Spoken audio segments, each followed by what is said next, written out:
ఏదో CC camera పెట్టి check చేసినట్టు, నా వెనక ఉండి చూసినట్టు అన్ని విషయాలు ఎలా తెలుస్తున్నాయి?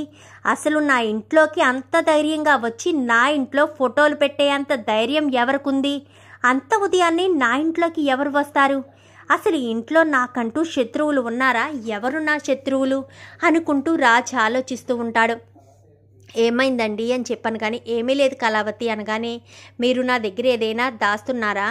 నేను ఏ విషయమైనా సరే మిమ్మల్ని బలవంత పెట్టాలని అనుకోను. మీకు చెప్పాలని అనిపించినప్పుడు మాత్రమే చెప్పండి, ఇబ్బంది కాదు.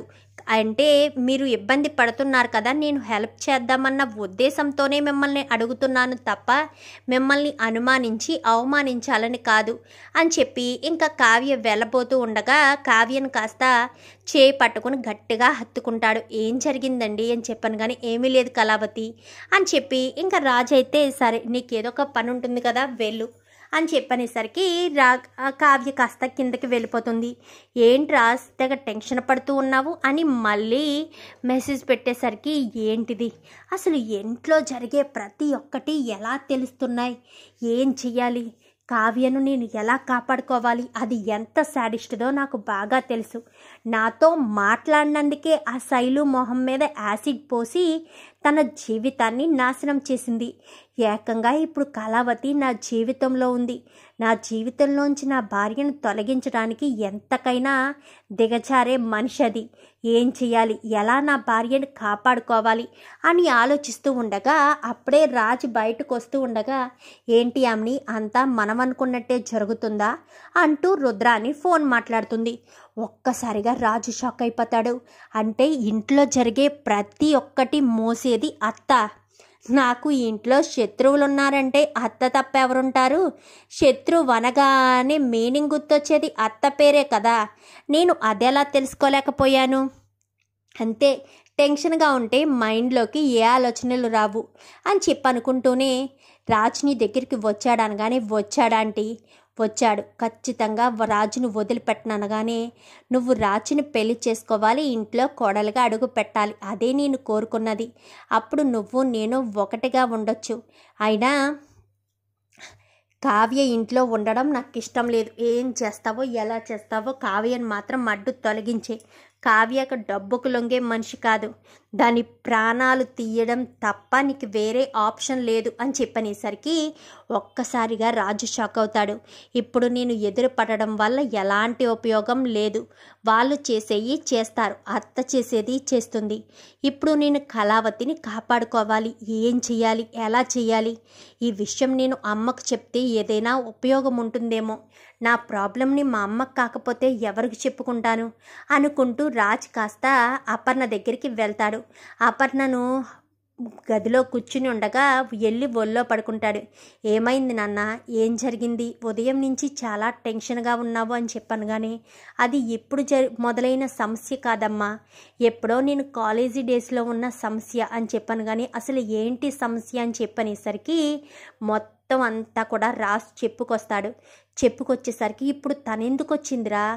కావ్యని ఏమైనా చేస్తుంది కదా, ఇలాంటి మెంటాలిటీ ఉన్నది అని చెప్పాను కానీ అవును మమ్మీ, ఏదైనా చేస్తుంది. కానీ మన ఇంట్లోనే శత్రువులు ఉన్నారని నాకు అర్థమైంది. ఇంట్లో ఉదయాన్నే ఫోటోలన్నీ పెట్టింది ఎవరో కాదు, రుద్రాని అత్తే. ఇందాక యామినితో ఫోన్ మాట్లాడుతూ ఉన్నప్పుడు విన్నాను అని చెప్పనేసరికి రుద్రాని ఇంతకు దిగజారిందా? డబ్బు కోసం ఏదైనా చేసేస్తుందా? ఆయన ఇంట్లో వాళ్ళు సంతోషంగా ఉంటే చూస్తూ ఉండడం దానికి చేత కాదులే.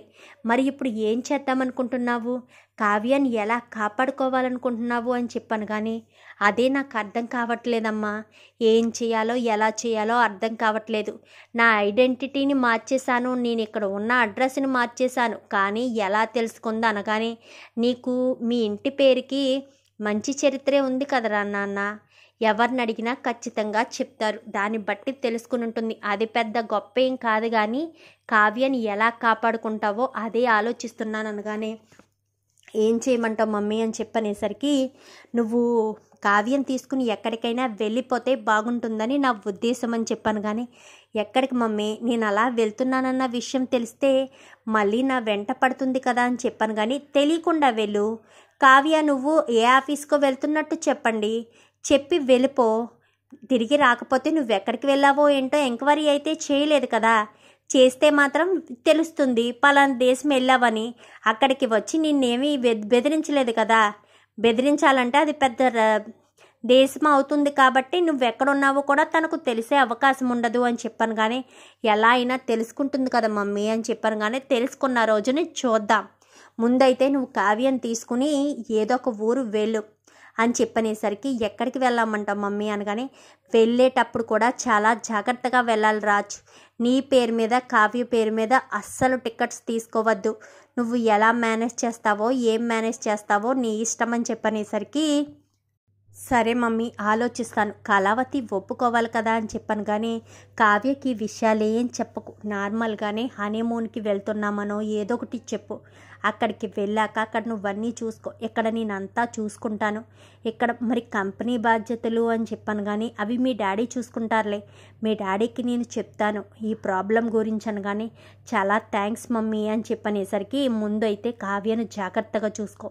ఇక్కడ ఉన్నన్ని రోజులు కావ్యను ఒంటరిగా మాత్రం ఎట్టి పరిస్థితుల్లో వదిలిపెట్టొద్దు రాజు, ఎక్కడికి కూడా కావ్యను ఒంటరిగా పంపించొద్దు, అలాంటి శాడిస్ట్ది ఏదైనా చేస్తుంది అని చెప్పనేసరికి సరేనని ఇంకా రాజ్ అయితే మనం ఒక వారం రోజుల్లో అమెరికా వెళ్తున్నాం, అది నీకు నాకు తప్ప మూడో కంటికి తెలియకూడదు, అది నువ్వు ఎంత సీక్రెట్గా మెయింటైన్ చేస్తావో అది నీ ఇష్టం, అట్లీస్ట్ మీ అక్కకి కూడా చెప్పకూడదు, మమ్మీకి డాడీకి ఎవ్వరికి కూడా చెప్పకూడదు, ఎవ్వరికి తెలియకూడదు, వెళ్ళేంత వరకు కూడా అని చెప్పాను. కానీ ఎందుకండి అని చెప్పనేసరికి చెప్పింది చేయి కళావతి, ప్లీజ్ నన్ను ఇబ్బంది పెట్టొద్దు, ప్రాబ్లమ్స్ అయితే తీసుకురావద్దు అనగానే, ప్రాబ్లమ్సా అని చెప్పాను. కానీ ముందు మనమైతే అమెరికా వెళ్తున్నాం, ఆ విషయం మాత్రం ఎవరికీ తెలియకూడదు ఎట్టి పరిస్థితుల్లో కూడా అని చెప్పాను. కానీ సరేనని ఇంకా వారం రోజులు మరి మన లగేజీ ఎలా తీసుకువెళ్తాం తెలిసిపోతుంది కదా అని చెప్పాను. కానీ లగేజీ ఏం తీసుకువెళ్ళొద్దు,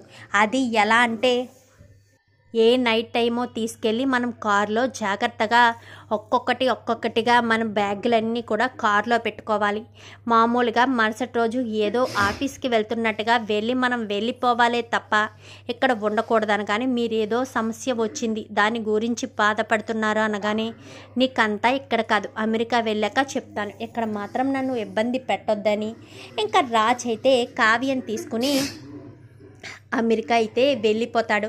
వెళ్ళిపోయిన తర్వాత రాజ్ కనిపించట్లేదని ఇంట్లో అందరిని అడుగుతుంది రుద్రాని. రాజ్ కనిపించకపోతే నీకేంటి రుద్రాని, రాజ్తో నీకేం పని ఉంది, నీకేం కావాలన్నా నన్ను అడుగు నేను చేస్తానని. కానీ అది కాదు వదిన అని చెప్పనేసరికి, నీకు అనవసరం నా కొడుకు గురించి అర్థమవుతుందా, నీ పని నువ్వు చూసుకో అని చెప్పి ఇంకా రుద్రానికి వార్నింగ్ ఇస్తుంది. ఇంకా అదే విషయం ఇందిరాదేవికి చెప్తుంది. ఇందిరాదేవి కూడా ఎవ్వరికీ చెప్పదు, ఇందిరాదేవి కూడా సైలెంట్గానే మెయింటైన్ చేస్తుంది, రుద్రాణిని మామూలుగా వదిలిపెట్టకూడదు అని చెప్పి ఇందిరాదేవి కూడా అనుకుంటుంది. ఇంకా రుద్రాణి ఇటు యామిని ఇద్దరు కూడా రాజ్ కావ్య ఎక్కడికి వెళ్ళారో తెలియడం లేదు, ఇంట్లో వాళ్ళు కూడా ఏమీ చెప్పడం లేదు. మొన్న ఆఫీస్ కని బయలుదేరారు, ఇప్పటికొచ్చి ఇంటికి రాలేదు, ఇంట్లో వాళ్ళు కూడా టెన్షన్ పడ